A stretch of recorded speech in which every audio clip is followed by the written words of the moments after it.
And now I finally want to move on to 2028. I know you and I have just wrapped up talking about 2024, but now we're already looking to the future. We're looking 4 years ahead. And let's start with Democrats, because Democrats have told me, have said by and large, we need to do some soul searching here. We need to change our strategy as we look at the results of 2024 and move onward. After some reflection, who are some of the top names being floated around to lead the party to maybe herald this change?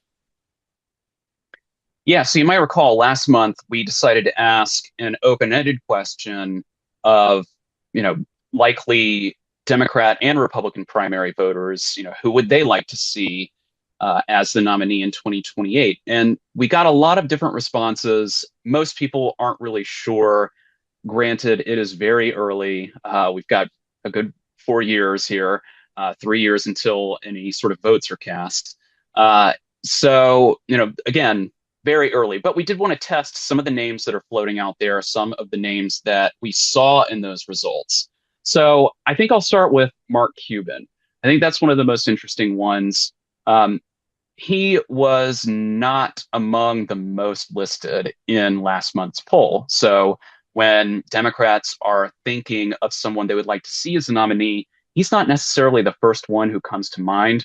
But we decided to test him anyway because he's very active on social media. He has a big presence, and frankly, he could fund a presidential run.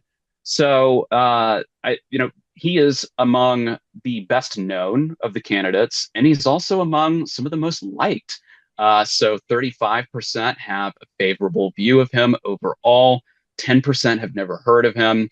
And he leads in favorability with independents, 33%. And he even picks up 28% favorability among Republicans. I think that there's something to be said for that. As you said, there is a good bit of Democratic soul searching going on. And I think looking at those numbers, you want someone who has some cross appeal here. If we want to look next at how about Alexandria Ocasio-Cortez? So she is also one of the best known candidates here. Only 14% have never heard of her, but she only racks up 29% favorability. She's also the most polarizing. So 54% of Democrats have a favorable opinion of her, but 64% of Republicans have an unfavorable view. Independents are also overall unfavorable, 45%. I think that we mostly expected to see that. She is a bit of a polarizing character in Democratic politics, even among Democrats. So not a huge surprise there. We also tested Pete Buttigieg, 34% favorability, 15% have never heard of him. And Gavin Newsom, sort of similar, 29% favorable, 15% have never heard of. And then Josh Shapiro and Gretchen Whitmer. Folks were less aware of those two potential candidates, and opinion on them was relatively split. What about Republicans? Because as we know, in 4 years, Donald Trump will have served 2 terms. His reign will be over, so someone else will be leading the Republican Party. Who do Americans want?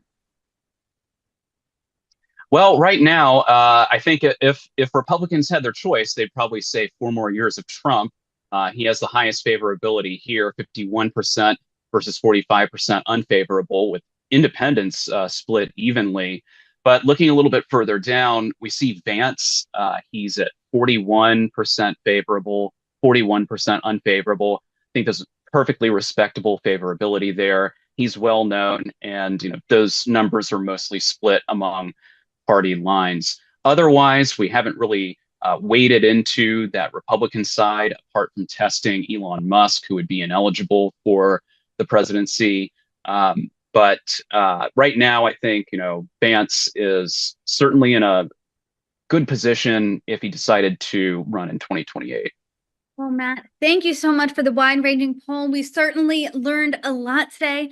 Matt Taglia of Emerson College Polling, thanks so much for joining me, and I look forward to many conversations in the new year. Thanks so much, Brittany.